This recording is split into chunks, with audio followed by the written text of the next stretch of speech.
நேற்று முன்தினம் நாங்குநேரியில் காவலர் ஒருவர் பேருந்தில் டிக்கெட் எடுக்க மறுத்து நடத்துனருடன் வாக்குவாதம் செய்த வீடியோ வெளியாகி வைரலாகி இருந்தது. இந்த வீடியோ வைரலானதை தொடர்ந்து சம்பந்தப்பட்ட காவலர் மீது துறை ரீதியான நடவடிக்கை எடுக்கப்படும் என காவல்துறை சார்பில் உறுதியளிக்கப்பட்டுள்ளது.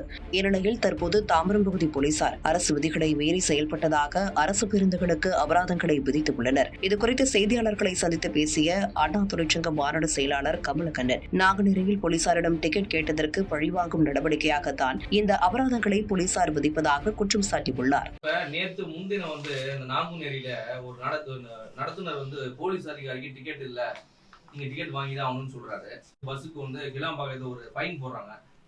பாக்குறீங்க நீங்க எடுத்திருக்காங்க. அதாவது என்னன்னா, அரசு போக்குவரத்துல பயணிக்கிற ஒவ்வொருத்தரும் டிக்கெட் வாங்கணும்ன்றது உண்மை, கடமை. அதுதான் ரூல். அந்த காவல்துறையை சார்ந்தவர் அவர் வாரண்ட் இருந்தால் காமிச்சிட்டு போயிருக்கலாம். வாரண்ட் இல்லை, அதை நம்ம கான்ட்ராக்டர் டிக்கெட் எடுக்கணுன்றதை வலியுறுத்துறாரு. உடனே அது ஒரு வாக்குவாதம் ஆகுது. அவருக்கு ஏதோ இன்னைக்கு கூட என்கொயரிலாம் போட்டதா சொன்னாங்க. இதுக்குள்ள காவல்துறை என்ன பண்ண, எங்ககிட்டயே நீ டிக்கெட் கேட்குறீங்களா, உங்களை பார்த்துறேன்னு சொல்லிட்டு இப்போ நேற்று தினம் ஒரு கேஸ் ஃபைன் பண்ணியிருக்காங்க. 1000 ரூபாய் ஃபைன் பண்ணிருக்காங்க ஒரு டிரைவருக்கு. என்ன இது ஃபைனுடைய அமைப்புனா, விழுப்புரத்துலேருந்து வர பேருந்து அதாவது மதுராந்தகத்துலேருந்து வர வண்டி, அந்த வண்டி கோயம்பேடு போகிற வண்டி. எப்போவுமே வந்தாங்கன்னா இந்த கிளாம்பாக்கம் பஸ் ஸ்டாண்டுக்கு எதிர் சைடில் அந்த ஓரமாக வண்டி நிறுத்துவாங்க. 2 பயணி 3 பயணி அங்கே ஏறி அந்த பக்கம் ஏதாவது உள்ளே போகிறவங்க அங்கே இறங்குவாங்க. அவங்கள கூட போலீஸ் தான் ரோடு கிராஸ் பண்ணி அந்த பஸ் ஸ்டாண்டு விடுவாங்க. இந்த வண்டி நேராக பிரிட்ஜ் ஏறி கோயம்பேடு வந்துடும்.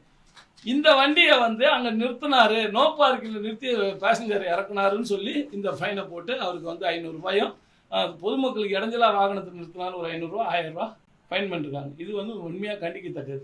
இந்த அரசாங்கம் இந்த பேருந்து நிலையத்தை அவசர கதியில் திறந்தாங்க. நாங்கள்லாம் சொன்னோம், இன்னும் கொஞ்சம் அதை சரி பண்ணியிருக்கணும். அவங்க அப்பா கலைஞருடைய 100ஆண்டு விழாவை அதில் பேர் வைக்கணும், அதில் கொண்டாடணும், 100ஆண்டு விழா கொண்டாடணுன்ற ஒரே காரணத்துக்காக முழுமையடையாத ஒரு பேருந்து நிலையத்தை அவசர கதியில் திறந்தாங்க. இப்போ பாருங்கள், சவுத்துலேருந்து வர வண்டி பஸ் ஸ்டாண்டு தாண்டி பிரிட்ஜு கீழே ஒரு 3/4 கிலோமீட்டர் யூட்டர்ன் எடுத்து பஸ் ஸ்டாண்டுக்குள்ளே போயிட்டு திரும்ப வெளியே வரும்போது அங்கேருந்து ஒரு 1 கிலோமீட்டர் போய் ஊரப்பாக்கம் போய் தான் யூட்டர்ன் எடுக்க முடியும். கிட்டத்தட்ட ஒரு 3 கிலோமீட்டர் ஒரு வண்டி உள்ளே போய் வந்தால் அனாவசியமான செலவு. 3 கிலோமீட்டர்ன்றது 1 லிட்டர் டீசல் 100 ரூபாய் இன்னைக்கு. அப்போ ஒரு 2000 பேருந்து போனால் எவ்வளோ நஷ்டம் வருது பாருங்க. இந்த பேருந்து அங்கே திரும்புறதுக்கு வழி ஓப்பன் பண்ணியிருக்கணும், அதுக்குண்டான முறையான பணிகளை செய்திருக்கணும். இப்போ சாதாரணமாக 2 பயணிக்காக ஒரு வண்டி ஒரு அரை மணி நேரம் உள்ளே போய் சுற்றி வர முடியாதுன்றது அவங்களும் இறக்கிறாங்க.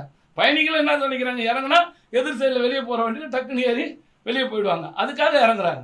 இதை டிரைவர் பேரில் கம்ப்ளைண்ட்டை போட்டு ஃபைன் பண்ணியிருக்காங்க. இதை நாங்கள் கண்டிக்கிறோம். பழிவாங்க நடவடிக்கை. ஆமாம், இது போலீஸ் காவல்துறை இன்னைக்கு எங்கள் போக்குவரத்து தொழிலாளர்களை பழி வாங்கக்கூடிய ஒரு நடவடிக்கை எடுத்திருக்காங்க. இது அரசு உடனடியாக கவனம் செலுத்தி முதல்ல தொழிலாளிக்கு செய்ய வேண்டிய, அவங்களுக்கு செய்து கொடுக்க வேண்டிய அந்த என்ன சொல்கிறது வசதிகளை பண்ணித்தரணும். ஒரு பேருந்து போய் எங்கெங்கெல்லாம் நான் சுற்றுறது, டீசல் விற்கிற விலையில் அனாவசியமாக சுற்றி போகுது பிரிட்ஜு கீழே, அங்கே கட்டிங் வைக்கணும். அந்த இடத்துல வண்டி கிளாம்பாக்கம் பஸ் ஸ்டாண்டு உள்ள நேராக போகணும், வெளியே வரணும், அங்கே சிக்னல் போடணும். இதையெல்லாம் பண்ணாலும் பஸ் ஸ்டாண்டை ஓப்பன் பண்ணி இன்றைக்கி கஷ்டப்படுறாங்க.